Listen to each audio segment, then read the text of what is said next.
Good afternoon class ninth, page number 32। Part 6 हो चुका था चैप्टर 2 का। पार्ट 7 करना है। पार्ट 6 में मैंने आपको बताया गया था कि कैसे पार्टीज़ थी, फिर वो कैसे डिवाइड हुई, वो पार्टीज़ लेबर के लिए काम कर रही थी। ठीक है, अब पार्ट 7 स्टार्ट करना है। A turbulent time the 1905 revolution. Turbulent time मतलब वो टाइम जो अनस्टेबल था, जहाँ पर अप्स एंड डाउन्स बहुत सारे थे। एक बार पढ़ लेते हैं। Russia was an autocracy. Autocracy मतलब तानाशाही वाली गवर्नमेंट थी, ठीक है, जो अत्याचार करती थी। Unlike other European rulers, even at the beginning of the 20th century, the tsar was not subject to parliament. Liberals in Russia campaign to end this state of affairs. देखो उधर पे लिखा है Russia was an autocracy unlike other European rulers, मतलब बाकी के European rulers ऐसे नहीं थे जैसे सार था। In the beginning of 20th century, tsar was not subject to parliament, मतलब वो पार्लियामेंट बनाने के लिए तैयार ही नहीं था, वो चाहता ही नहीं था पार्लियामेंट बने, सिर्फ उसी के रूल के थ्रू सब कुछ गवर्न हो, ऐसा वो चाहता था। Liberals in Russia campaigned to end this state of affairs. तो लिबरल्स जो थे वो लिबरल्स, अब मैंने स्टार्टिंग में पढ़ाया था ना, लिबरल्स, रेडिकल्स और कंजर्वेटिव्स। तो जो लिबरल्स और रेडिकल्स थे, ठीक है, वो क्या चाहते थे कि ये सब खत्म हो और एक प्रॉपर रिस्पॉन्सिबल गवर्नमेंट आए, पार्लियामेंट बने। Together with the social Democrats and social revolutionaries, ये जो पार्टी थी सोशल डेमोक्रेट व्लादिमीर लेनिन की, और जो सोशलिस्ट रिवॉल्यूशनरीज थे जो कह रहे थे कि पीजेंट्स का होना ज़रूरी है, ये नेचुरल सोशलिस्ट हैं, ये लोग चेंज ला सकते हैं। Together with social democrat and socialist revolutionaries, they worked with peasant and worker during the revolution of 1905 to demand constitution. Social democratic और ये सोशलिस्ट रिवॉल्यूशनरी, इन्होंने काम किया, किस लिए काम किया कि इन्हें एक इंडिपेंडेंट कॉन्स्टिट्यूशन चाहिए था, ठीक है, जिसमें ये जो राजा है ये ना हो। They were supported in the empire by nationalist in Poland for instance and in the Muslim dominated area by Jadidist who wanted modernised Islam to lead their society. और इनको फिर सपोर्ट भी मिल रहा था दूसरी कम्युनिटीज़ से, मुस्लिम कम्युनिटीज़ से भी मिल रहा था, और जो आसपास के एम्पायर के राष्ट्रीय नेशनलिस्ट थे उनसे भी सपोर्ट मिल रहा था। The 1904 was particularly bad one for Russia workers. जो 1904 का साल था ये बहुत ही बुरा था रशिया के लिए। प्राइसेस ऑफ एसेंशियल गुड्स, क्यों था अब ये बताया जा रहा है। Prices of essential goods rose so quickly that real wages declined by 20%. The membership of Workers' Association rose dramatically when 4 members of the Assembly of Russian Workers, which have been formed in 1904, were dismissed at the Putilov iron works.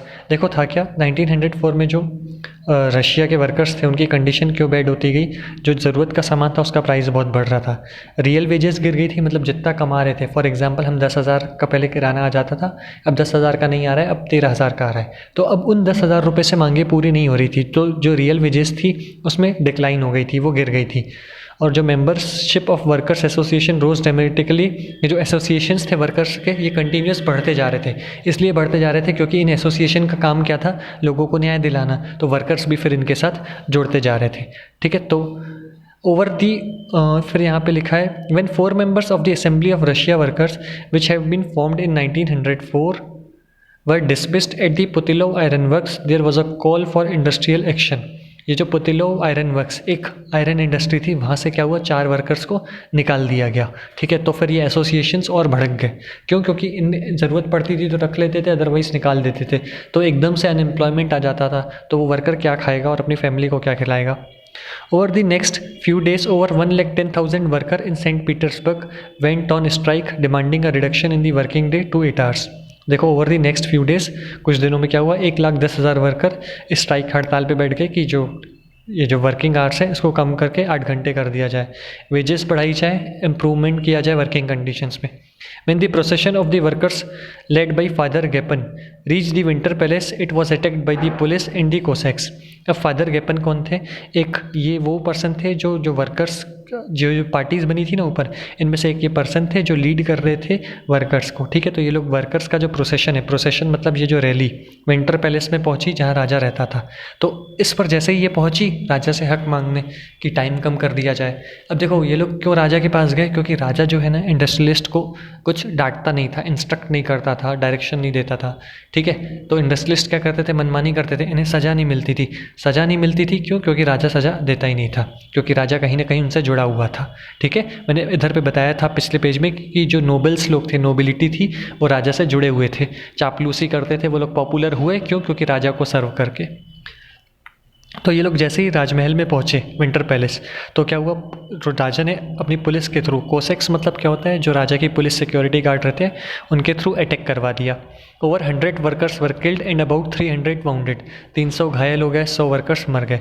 The incident known as bloody Sunday, इसको ना bloody Sunday बोला जाता है इस incident को। किस incident को, यहाँ पर लिखा है कब ये लोग ने किया था।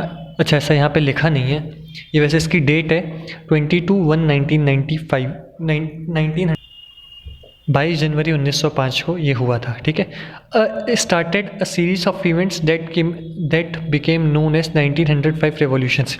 जब ये हुआ उसके बाद क्या हुआ, series of events, event by event ऐसे के सेम, मतलब ऐसे ही इवेंट स्टार्ट होना शुरू हो गए कि क्या हुआ, यहाँ पर 300 वर्कर घायल हो गए, 100 वर्कर मार दिए गए, तो फिर ऐसे इवेंट की लाइन लग गई। ठीक है, तो एक सीरीज ऑफ इवेंट्स होना स्टार्ट हो गए और इनको बोला जाता है 1905 का revolution. Strike took place all over the country and universities closed down when student bodies staged walkouts. Universities बंद कर दी गई, जो स्टूडेंट्स हैं वो लोग रैली निकालने लगे। ठीक है, complaining about the lack of civil liberties. Civil liberties क्यों, उनको ना लिबर्टी नहीं थी, जो भी करते थे, जैसे वर्कर्स जो है इंडस्ट्रियलिस्ट के अकॉर्डिंग करेंगे, यूनिवर्सिटीज़ जो हैं वो एकदम राजा के अकॉर्डिंग चलाई जाएंगी, तो लिबर्टी नहीं थी कोई अपना काम करने की। ठीक है, थोड़ी भी छूट नहीं थी।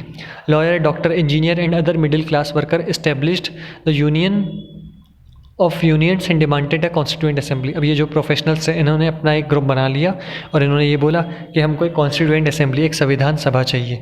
तो वर्कर्स के अलावा देखो सब लोग सपोर्ट कर रहे थे, रिवॉल्यूशन कर रहे थे, तो रिवॉल्यूशन हो रहा था तो प्रेशर क्रिएट हो रहा था राजा पे।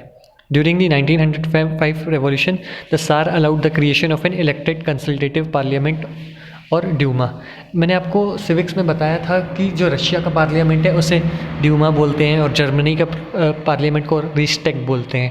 ठीक है, तो जैसे भारत के संसद भवन को, पार्लियामेंट को ऐसे बोलते हैं ना, पार्लियामेंट या संसद भवन, पार्लियामेंट हाउस, वैसे वहाँ के जो पार्लियामेंट है उसे ड्यूमा बोलते हैं। तो सार ने क्या अलाउ कर दिया था, कब, 1905 में, कि एक कॉन्स्टिट्यूएंट असेंबली बना लो, creation of an elected consultative parliament और ड्यूमा। जैसी भारत में ना इलेक्टेड रिप्रेजेंटेटिव्स, वैसे ही वहाँ पे आप लोग बना लो, सार ने अलाउ कर दिया। For a brief while during the revolution, there existed a large number of trade unions and factory committees made up of factory workers. For a brief while during the revolution.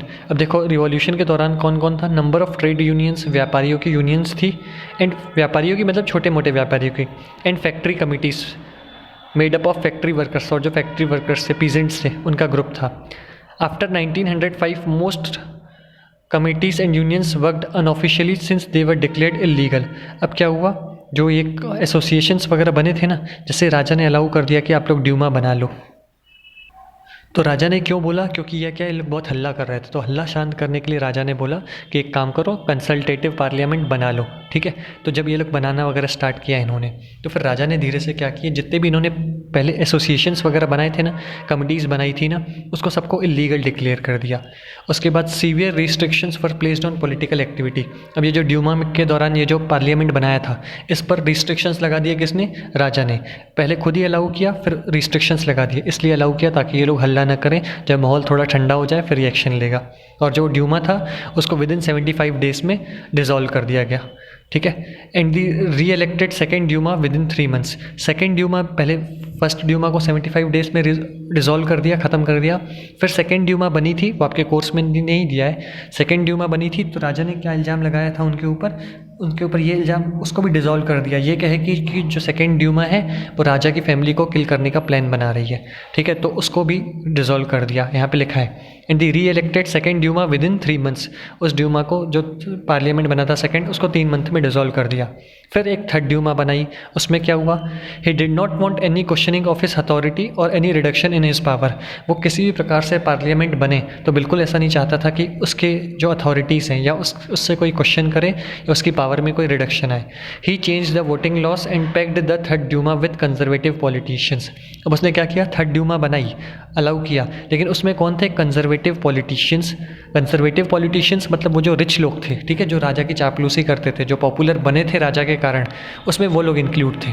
तो ये जो lower class के लोग थे, इनको लगा चलो parliament तो एटलीस्ट बना, पर उसमें कैसे लोग थे, राजा और ये conservative politicians. Liberals and revolutionaries पर केप्ट आउट, इनको बाहर रखा गया था। तो ये पार्लियामेंट तो बना, पर इसमें कैसे लोग थे? कंजर्वेटिव पॉलिटिशियंस, राजा के ही अपने लोग थे। तो 1905 से 1914 तक सब कुछ शांत था, ठीक है। कोई 1914 में क्या होगा? वर्ल्ड वॉर होगा। तो इधर तक तो सब कुछ शांत था। क्यों? क्योंकि पार्लियामेंट एग्जिस्ट कर रही थी। Thank you. यहाँ से हम कल पढ़ेंगे।